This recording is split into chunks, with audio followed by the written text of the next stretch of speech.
반갑습니다. 오늘 우리가 마주한 현실은 가벼운 농담으로 넘길 수 있는 수준이 결코 아닙니다.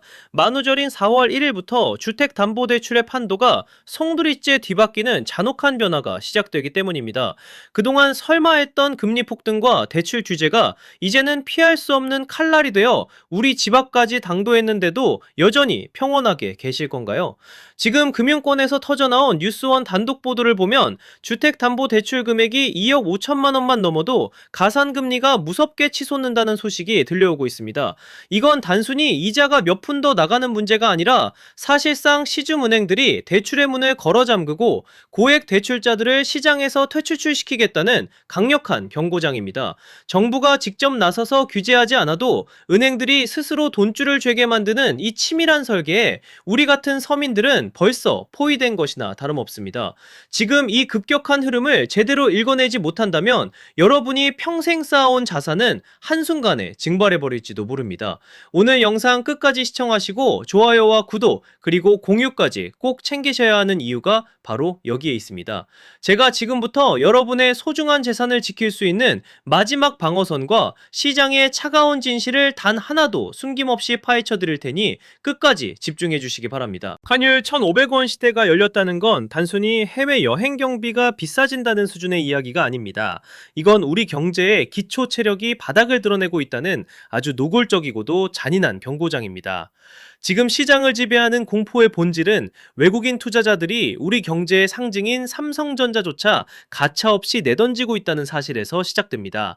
2월 이후 무려 51조 원이라는 어마어마한 자금이 썰물처럼 빠져나가며 코리아 엑시트가 본격화되고 있는데 여러분의 자산은 정말 안전하다고 믿으십니까?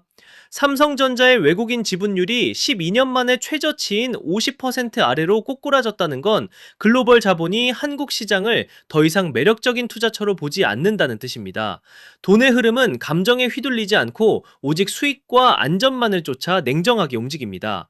원화 가치가 주요국 중 압도적으로 하락하며 1위라는 불명예를 안게 된 상황에서 어떤 바보가 가치가 떨어지는 원화 자산을 붙들고 있겠습니까? 환율이 오르면 수입 물가는 필연적으로 폭등할 수밖에 없고 이는 곧 걷잡을 수 없는 인플레이션으로 이어집니다.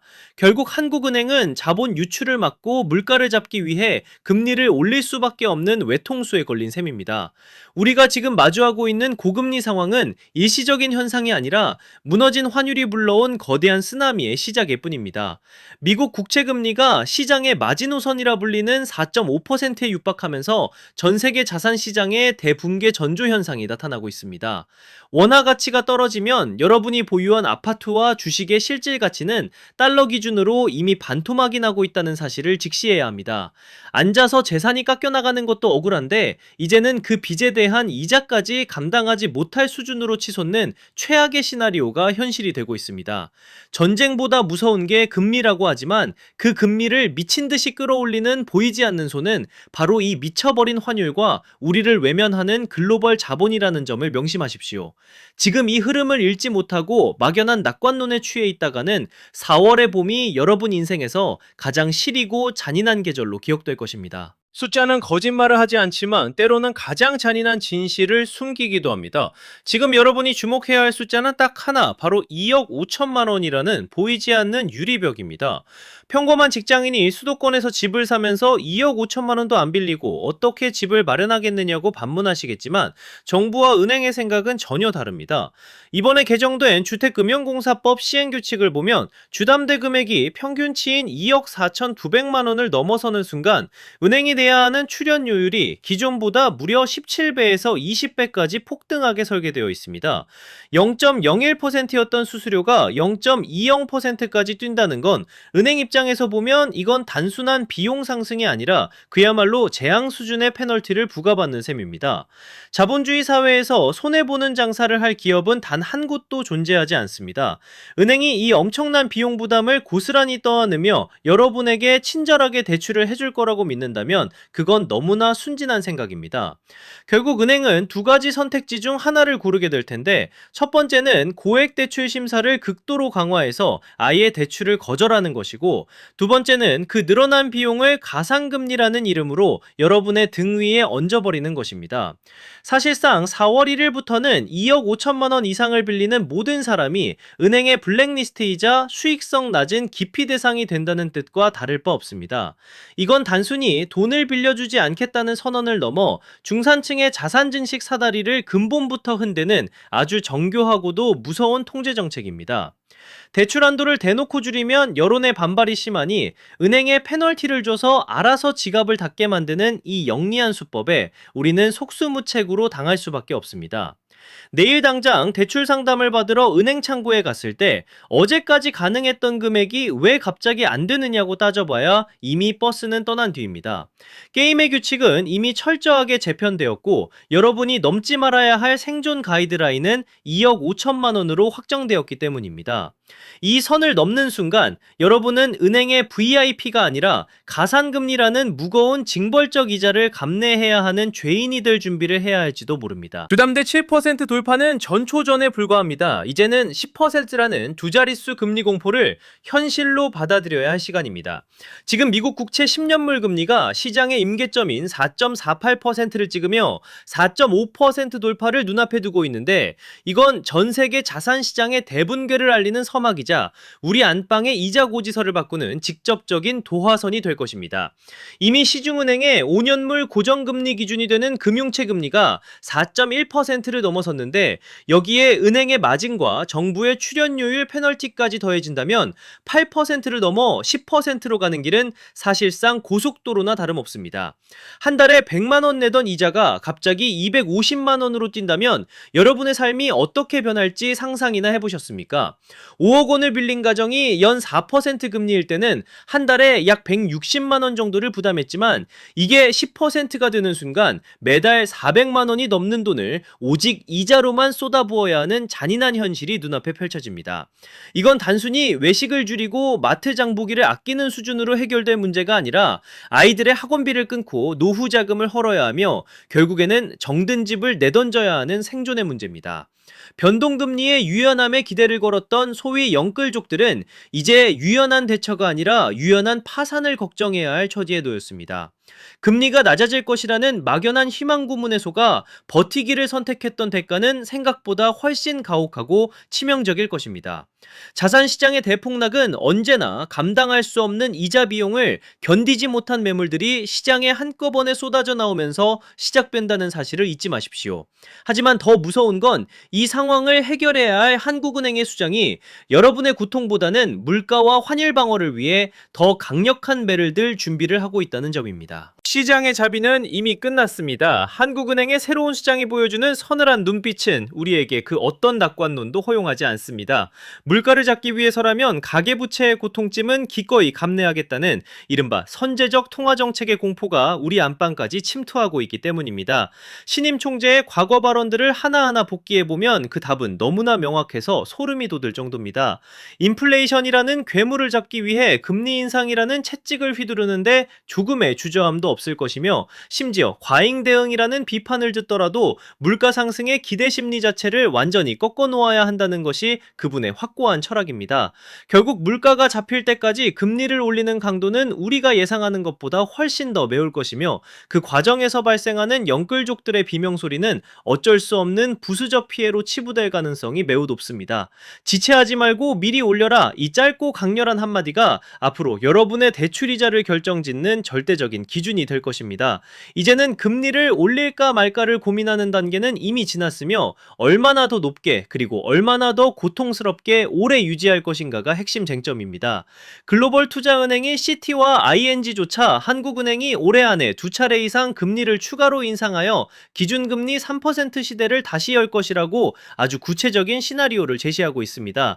이건 단순히 경제지표의 변화가 아니라 정부와 통화당국이 대놓고 자산시장의 거품을 터뜨리겠다는 하겠다는 선언이며 그 과정에서 누군가는 반드시 파산의 벼랑 끝으로 내몰려야 한다는 냉혹한 의지의 표현이기도 합니다. 여러분이 믿고 싶어하는 금리 인하라는 달콤한 꿈은 현실이라는 차가운 콘크리트 벽에 부딪혀 산산조각이 나고 있습니다. 과연 이 냉혹한 경제전쟁터에서 여러분은 끝까지 살아남을 준비가 되셨습니까? 정부는 이미 방아쇠를 당겼고 그 총구는 과도한 부채라는 모래성 위에 쌓아 올린 여러분의 아파트를 정면으로 향하고 있습니다. 물가 안정이라는 대의 명분을 위해 서민의 삶을 제물로 삼겠다는 이 냉정한 계산기 앞에서 우리가 할 수 있는 건 각자 도생의 길을 찾는 것뿐입니다. 정책 결정권자들에게 여러분의 이자 부담은 그저 통계표 위의 숫자 하나에 불과할 뿐 그 이상의 가치를 갖지 않는다는 사실을 이제는 뼈아프게 인정해야만 합니다. 하지만 진짜 비극적인 소식은 여기서 끝이 아니라는 사실입니다. 대한민국 부동산의 성지이자 난공불락의 요새라고 믿었던 잠실의 핵심 단지들이 이 칼바람 앞에 추풍낙엽처럼 무너져 내리고 있기 때문입니다. 도대체 무엇이 그 견고한 잠실의 성벽을 단번에 허물어뜨리고 있는지 그 충격적인 실상을 지금 바로 확인해 보셔야 합니다. 잠실은 대한민국 부동산의 심장입니다. 심장이 멈추면 몸 전체가 마비되는 건 이제 시간 문제일 뿐입니다. 강남 3구의 자존심이자 난공불락의 요새로 불리던 잠실의 엘리트 단지들이 지금 처참하게 무너져 내리는 광경을 목격하고 계십니까? 잠실 리센츠 33평형 이야기를 먼저 해보겠습니다. 최고가 36억 원을 찍으며 기세 등등했던 이 아파트가 최근 똑같은 20층 로열층임에도 불구하고 30억 5천만 원의 실거래가 신고되었습니다. 단숨에 5억 5천만 원이라는 거대한 자산 가치가 허공으로 증발해버린 셈인데 이건 평범한 직장인이 평생을 바쳐도 모으기 힘든 엄청난 액수입니다. 15%가 넘는 하락폭이 단 한 번의 거래로 증명된 것은 단순한 조정이 아니라 시장의 지지선이 완전히 붕괴되었음을 의미합니다. 엘스 역시 이 잔혹한 폭락의 칼날을 피하지 못했습니다. 단지 내 대형 평수인 45평형이 46억 원에서 38억 원으로 무려 8억 원이 폭락하며 강남 불패라는 신화는 이제 조롱거리로 전락하고 말았습니다. 저층이라서 가격이 빠진 것 아니냐는 비겁한 변명은 이제 더 이상 시장에서 통하지 않습니다. 로열층과 저층을 가릴 것 없이 매수자가 자취를 감추고 급한 집주인들이 너도나도 가격을 후려치면서 시장 전체가 통제불능의 암흑기로 접어들고 있기 때문입니다. 엘리트의 막내 격인 트리지움조차 25평형이 29억 6천만 원에서 26억 원으로 내려앉으며 송파구 일대 아파트 단지들이 동시에 주저앉는 도미노 현상이 본격화되고 있습니다. 사람들은 묻습니다. 도대체 무엇이 그 견고한 잠실의 성벽을 이토록 쉽게 허물어뜨리고 있느냐고 말입니다. 그 답은 명확합니다. 앞서 제가 누차 강조해드린 대출 2억 5천만 원 제한과 7%를 넘어 10%를 향해 달려가는 금리 폭탄이 잠실이라는 거대한 성벽의 기초를 뿌리째 흔들고 있는 겁니다. 아무리 자산이 많은 사람이라도 수십억 원의 현금만으로 집을 살 수는 없는데 대출의 목줄이 조여지니 수요 자체가 씨가 말라버린 셈입니다. 결국 이자를 감당하지 못한 집주인들이 현장에서 수억 원씩 가격을 낮춰서라도 탈출을 시도하고 있는 것이 지금 잠실 부동산 시장의 차가운 민낯입니다. 더욱 무서운 사실은 지금 보시는 실거래가가 바닥이 아닐 가능성이 매우 높다는 점입니다. 재건축의 상징인 잠실 주공 5단지와 우성 아파트들까지 줄줄이 하락 대열에 합류하면서 이제 잠실은 집값을 방어하는 곳이 아니라 가장 먼저 매물이 쏟아지는 공포의 발원지가 되었습니다. 신축 단지인 잠실 레미안 아이파크조차 30층 초고층 매물이 5억 원 가까이 하락하며 무너졌다는 사실은 그 어떤 프리미엄도 고금리 앞에서는 무용지물임을 보여줍니다. 지금 이 순간에도 여러분의 자산 가치는 시장의 냉혹한 평가 아래 실시간으로 깎여나가고 있습니다.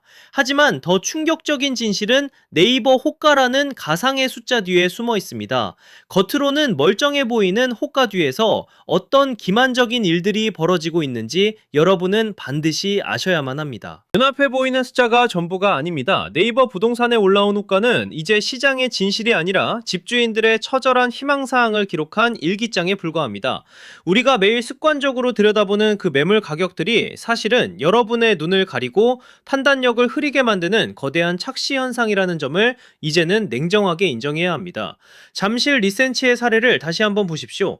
네이버 매물 중에서 가장 낮은 가격이 32억 4천만 원이라고 떠 있지만 실제 현장에서 도장을 찍은 실거래가는 30억 5천만 원입니다. 무려 2억 원에 가까운 격차가 온라인과 오프라인 사이에 거대한 심연처럼 버티고 있는데도 여전히 포털 사이트의 숫자만 믿고 안심하고 계실 건가요?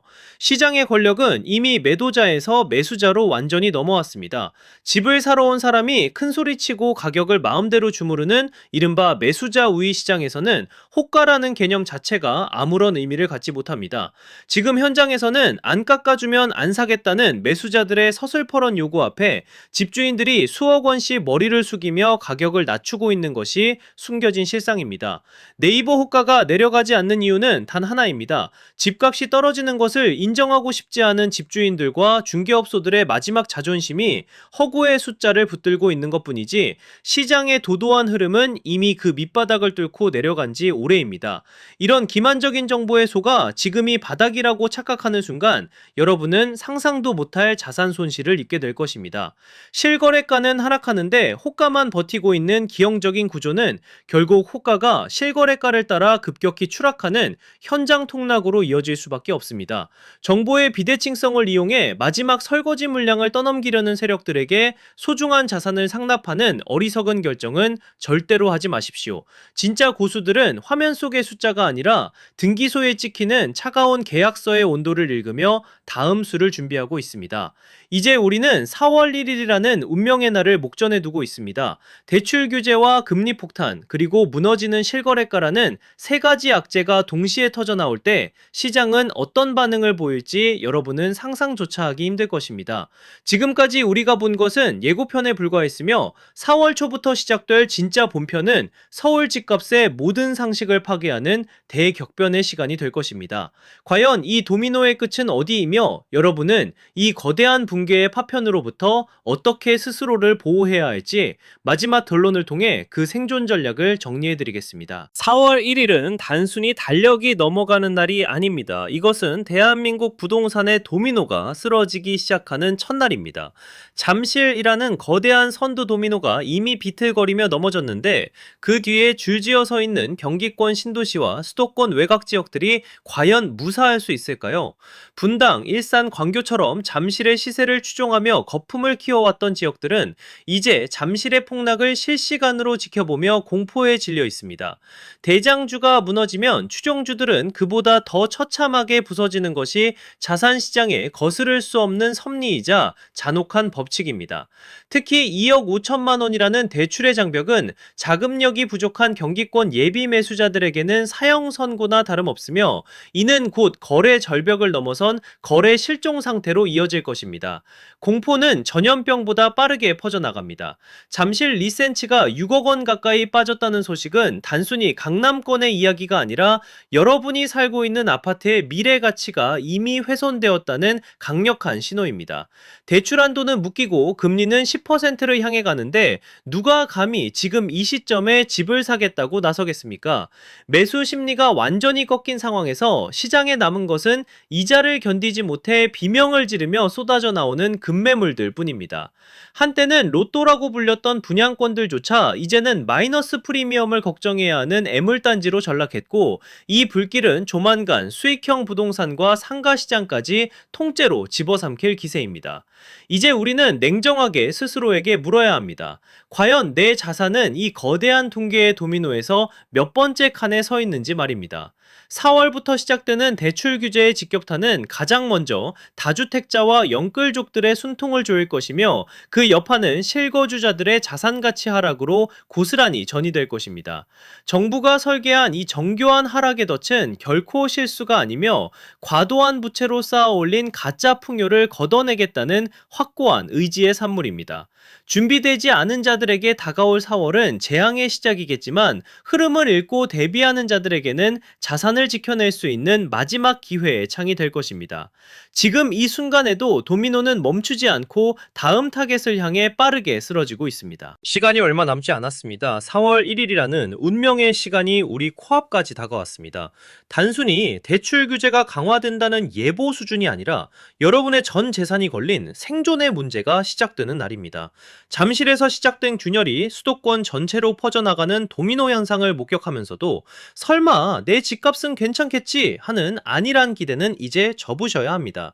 은행은 이미 여러분을 수익성이 낮은 위험한 채무자로 분류하기 시작했고, 정부는 과도한 부채라는 거품을 걷어내기 위해 가장 날카로운 메스를 들이대고 있습니다. 지금 여러분이 쥐고 있는 그 아파트의 가치가 내일 아침에도 온전할 것이라고 그 누구도 장담할 수 없는 냉혹한 현실을 직시하십시오. 현명한 자는 폭풍이 오기 전에 배를 정박시킵니다. 여러분도 이제는 감정이 아닌 숫자로 판단해야 할 때입니다.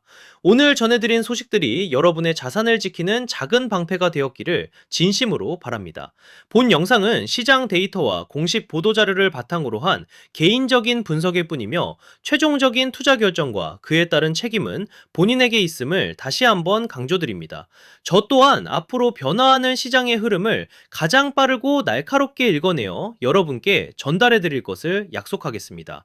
4월 초에 벌어질 대출 제한의 진짜 여파가 과연 어디까지 뻗어나갈지, 그리고 우리가 미처 예상치 못한 또 다른 규제가 숨어있는 것은 아닌지 벌써부터 시장의 긴장감은 극에 달하고 있습니다. 다음 영상에서는 2억 5천 제한 이후에 올 더 강력한 후폭풍에 대해 다뤄보도록 하겠습니다. 구독과 좋아요로 이 험난한 경제전쟁터에서 끝까지 함께 살아남아 주시길 부탁드립니다. 시청해주셔서 고맙습니다.